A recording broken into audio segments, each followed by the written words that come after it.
كيفكن صبايا؟ راح سويلكوا اليوم شاورمة الدجاج. بيلزمنا هون كاسة زيت زيتون،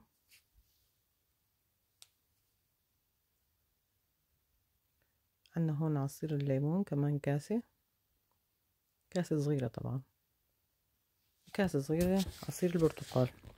عصير البرتقال بيعطيها نكهة كتير طيبة، بيسحب زنخة الدجاج. بنضيف له 4 معالق لبن أو يوغورت بيسموه بعض البلدان.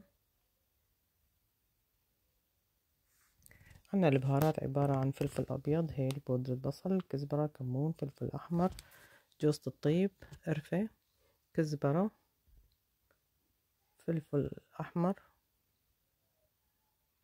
دبس فليفلة. عنا هون توم فريش وزنجبيل فريش، اللي مو متوفر عنده الفريش فيه يحط بودرة. نضربها على الخلاط طبعا، هون بنحط ملح حسب الرغبة، نضربها منيح. هون عندي دجاج مقطع وصدر دجاج مقطع. أنا بحب أضيف الدجاج لصدر الدجاج لأنه بيعطيه نكهة طيبة وبيعطيه طراوة. وبنضيف الخليط عليه، بنحركه منيح لحتى تشرب التبلة منيح. هاي إذا عملناها قبل بيوم أحسن، وفيكن كمان يعني إذا مستعجلين فيكن تعملوها ساعتين 3 ساعات، ساعة كمان بيصير.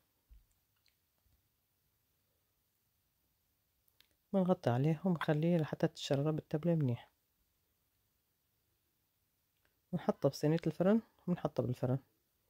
بعد ما طالعناها بعد تقريبا شي 20 دقيقة بندخنها بالفحم مشان تعطي نكهة الشوي. بنغطي عليها طبعا بالسلوفان لحتى تتشرب الدخان كله بهذا الشكل. هي عنا هون الشكل النهائي.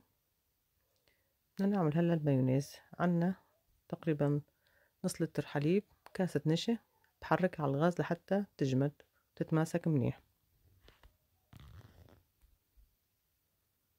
بتصير بهذا الشكل، بنخليها لحتى تبرد. هون عنا كمان نص لتر حليب مع توم وملح. طبعا الحليب لازم يكون بارد. نضربه على الخلاط أول شي بس ينفرم التوم منيح. بنضيف له النشا والحليب اللي عملناه قبل، بنرجع بنخلطه.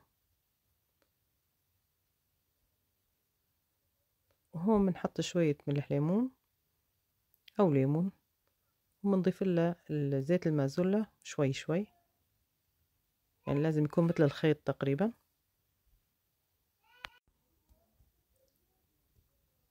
هذا كان الشكل النهائي. بنحطه بالبراد مشان يتماسك منيح. عنا هون خبز الصاج والخبز السوري أو حسب نوع الخبز المتوفر عندكم. نضيف له المايونيز والشطة، واللي ما بده شطة فيه ما يحط له.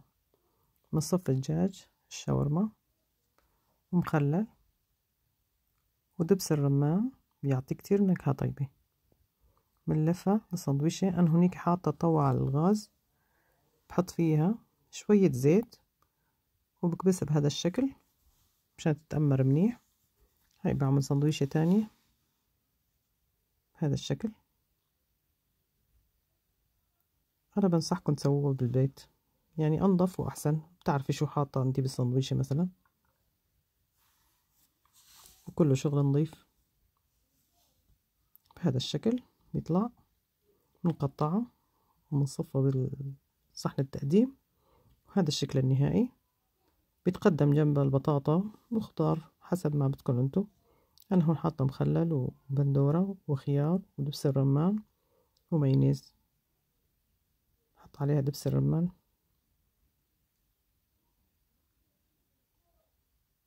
تطلع طيبة كتير، بنصحكم فيها. صحتين وعافية.